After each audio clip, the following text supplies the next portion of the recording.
फजर की कसम और 10 रातों की और जुफ्त और ताक और रात की जब रुखसत होने लगे, और बेशक ये चीजें अक्लमंदों के नजदीक कसम खाने के लायक है इस बात पर कि काफिरों को जरूर अजाब होगा।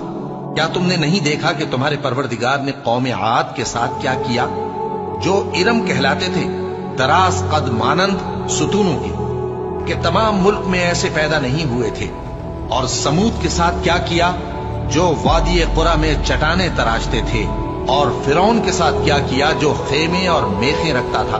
ये लोग मुल्कों में सरकश हो रहे थे, बस उनमें बहुत सी खराबियां करते थे, तो तुम्हारे परवरदिगार ने उन पर अजाब का कोड़ा बरसा दिया। बेशक तुम्हारा परवरदिगार ताक में है।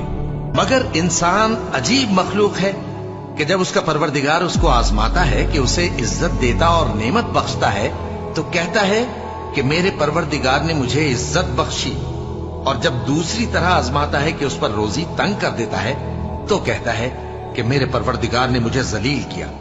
यूं नहीं, बल्कि तुम लोग यतीम की खातिर नहीं करते, और न मिस्कीन को खाना खिलाने की तरगीब देते हो, और मीरास के माल को समेट कर खा जाते हो, और माल को बहुत ही अजीज रखते हो। यूं नहीं, जब जमीन कूट कूट कर बराबर कर दी जाएगी और तुम्हारा परवरदिगार जलवा फरमा होगा, और फरिश्ते कितार दर कितार आ जाएंगे, और दोज़ख उस दिन सामने लाई जाएगी, तो इंसान उस दिन सोचेगा, मगर अब सोचने से उसे फायदा कहां मिल सकेगा। कहेगा, काश मैंने अपनी इस जिंदगी के लिए कुछ आगे भेजा होता, तो उस दिन न कोई अल्लाह के अजाब की तरह का अजाब देगा, और न कोई उसके जकड़ने की तरह जकड़ेगा। ऐ इत्मीनान वाली जान, अपने परवरदिगार की तरफ लौट चल।